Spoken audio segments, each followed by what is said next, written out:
জাতীয় সংসদে ২০২৬-২৭ অর্থ বছরের বাজেট উপস্থাপন করছেন অর্থমন্ত্রী আমির খসরু মাহমুদ চৌধুরী। প্রস্তাবিত বাজেটের আকার ৯,৩৮,০০০ কোটি টাকা। এটি বাংলাদেশের ৫৫তম বাজেট। প্রধানমন্ত্রী তারেক রহমানের নেতৃত্বাধীন সরকারের প্রথম এই বাজেট দেশের ইতিহাসে সবচেয়ে বড়। গণতান্ত্রিক, মানবিক ও অন্তর্ভুক্তিমূলক অর্থনীতির অভিযাত্রা শিরোনামে এই বাজেটে রাজস্ব আদায় লক্ষ্য ৬,৯৫,০০০ কোটি টাকা। ঘাটতির পরিমাণ ২,৪৩,০০০ কোটি টাকা। মূল্যস্ফীতি ধরা হয়েছে শতকরা ৭.৫ ভাগ। প্রস্তাবিত বাজেটে অর্থনৈতিক প্রবৃদ্ধি ধরা হয়েছে ৬.৫ ভাগ। অর্থমন্ত্রী বেশ কিছু পণ্যের উৎসে কর কমানোর প্রস্তাব করেছেন, ফলে কমতে পারে চাল, গম, আলু, গবাদি পশু, হাঁস, মুরগি, মাছ, পেঁয়াজ, রসুন, আদা, লবণ, চিনি ও ভোজ্য তেলের দাম। ২০০৫-৬ অর্থ বছরে জিডিপির প্রবৃদ্ধি অর্জিত হয়েছিল ৬.৭৮%, কিন্তু পরবর্তীতে পতিত সরকারের সময়ে ২৩-২৪ অর্থ বছরে তা ৪.২২% এবং ২৪-২৫ অর্থ বছরে ৩.৪৯% নেমে এসেছে। মাননীয় স্পিকার, ৬.৭৮ থেকে ৩.৪৯% নেমে এসেছে। এই মুহূর্তে রাজধানীর কারওয়ান বাজার থেকে আমাদের সাথে টেলিফোনে যুক্ত হয়েছেন সহকর্মী হেদায়েতুল্লাহ সীমান্ত। যাচ্ছি তার কাছে। সীমান্ত, প্রস্তাবিত বাজেটে কিছু পণ্যের দাম কমার কথা আমরা বলছিলাম, আপনি নিশ্চয়ই আরো বিস্তারিত তালিকা পেয়েছেন। কোন কোন পণ্যের দাম বাড়ছে, কোন কোন পণ্যের দাম কমেছে, কি কি জানতে পেরেছেন? কারণ সাধারণ মানুষের মূল আগ্রহের জায়গা আসলে এটি। হ্যাঁ দোলা, আপনি যেমনটি বলছিলেন, বাংলাদেশের ইতিহাসে সবচেয়ে এবারের বাজেটের আকার বেশি, যার আকার ৯,৩৮,০০০ কোটি টাকা, যা চলতি বাজেটের চেয়ে ১,৪৮,০০০ কোটি টাকা বেশি। প্রস্তাবিত বাজেটে নিত্য প্রয়োজনীয় খাদ্যপণ্য, ওষুধ, চিকিৎসা সরঞ্জাম, মোবাইল ফোন ও প্রযুক্তি পণ্যে কর শুল্ক কমানোর প্রস্তাব এসেছে, ফলে এসব পণ্যের দাম কমতে পারে। এছাড়াও প্রতিবারের মতো এবারও কিছু পণ্যের দাম শুল্ক বাড়ানো হয়েছে, যার কারণে কিছু পণ্যের দাম বাড়তে পারে। এর মধ্যে প্রস্তাবিত বাজেটের সবচেয়ে বড় স্বস্তি আসতে পারে নিত্য প্রয়োজনীয় খাদ্যপণ্যে।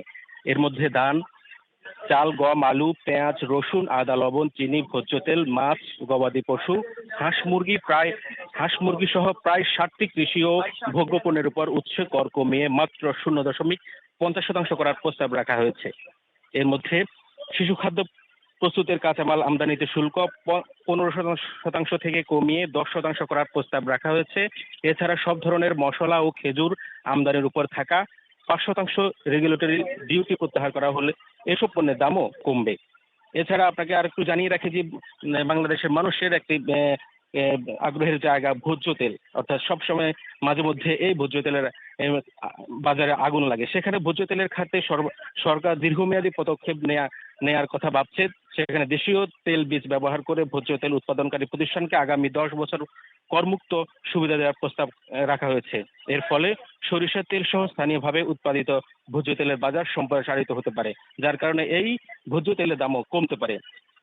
এর মধ্যে আবার সোনা ও স্বর্ণালংকার খাতে উৎসে কর ৫% থেকে কমিয়ে মাত্র ০.৫০% করা হচ্ছে। একই সঙ্গে ভ্যাট কমানো পরিবর্তনের ফলে সোনার ব্যবসা আরো আনুষ্ঠানিক খাতে আসবে এবং বাজার দামের উপর ইতিবাচক প্রভাব পড়তে পারে।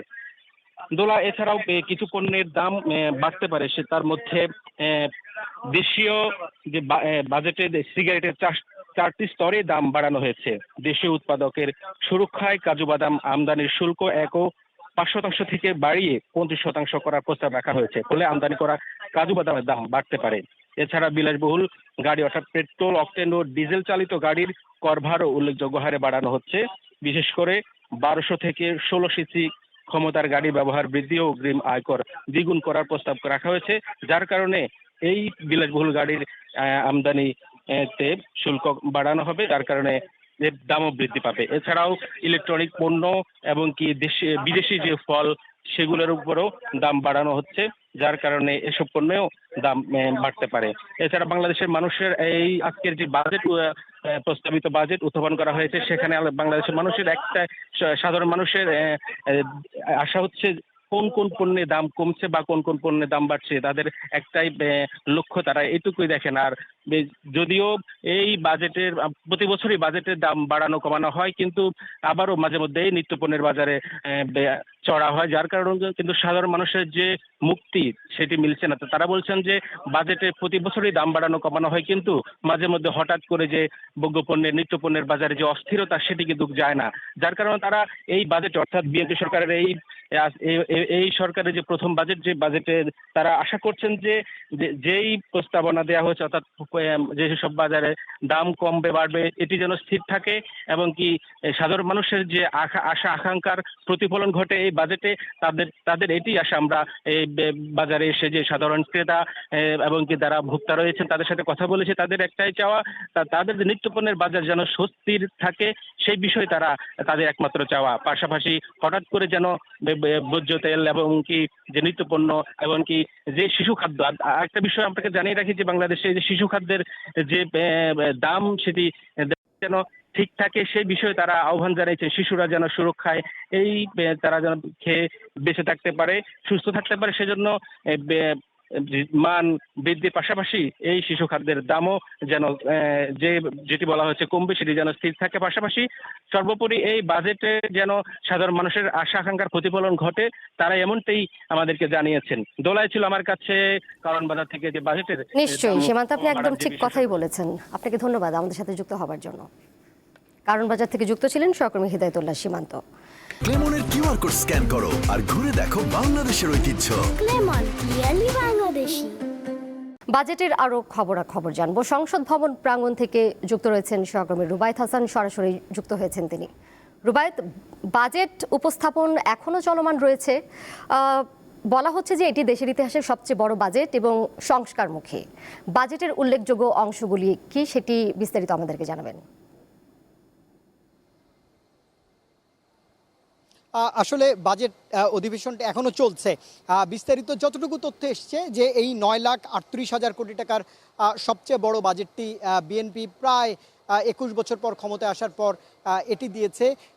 তাদের লক্ষ্য গণতান্ত্রিক, মানবিক এবং অন্তর্ভুক্তিমূলক অর্থনীতির অগ্রযাত্রা বা অভিযাত্রাকে সমুন্নত করাই, এমন বক্তব্য দিয়ে আসলে বাজেট অধিবেশনে মাননীয় অর্থমন্ত্রী তার বক্তব্য শুরু করেছেন। 3টার কিছু সময় আগে যখন তিনি এই মহান জাতীয় সংসদে আসছিলেন তখন কিন্তু টেবিল চাপড়িয়ে তাকে স্বাগত জানিয়েছেন বিরোধী দল তথা সরকার দলীয় সংসদ সদস্যরা।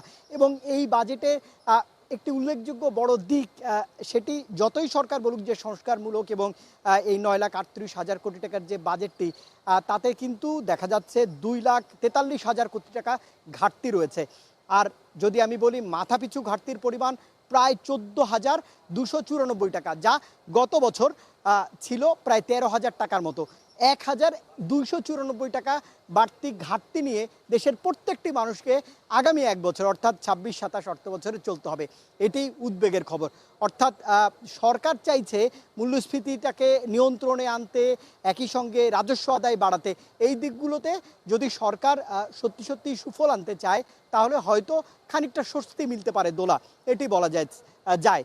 তবে সরকারের সামনে কিন্তু বড় বড় চ্যালেঞ্জ রয়েছে, মেগা প্রকল্প রয়েছে, মানুষের নিত্যপণ্যের যে দাম দর রয়েছে। মানুষ আসলে বাজেট কি সেটি বোঝে, কোন পণ্যের দামটি কমলো আর কোনটির বাড়লো। যদি বাড়া কমার হিসেব দেখেন, 7টি নিত্যপণ্যের বিষয়ে সরকার এক ধরনের সুখবর দিতে যাচ্ছে। শিক্ষাক্ষেত্রে, স্বাস্থ্যক্ষেত্রে বাজেট আকার বেড়েছে, এগুলোতে হয়তো স্বাচ্ছন্দ্য ফেরাতে চাইছে সরকার।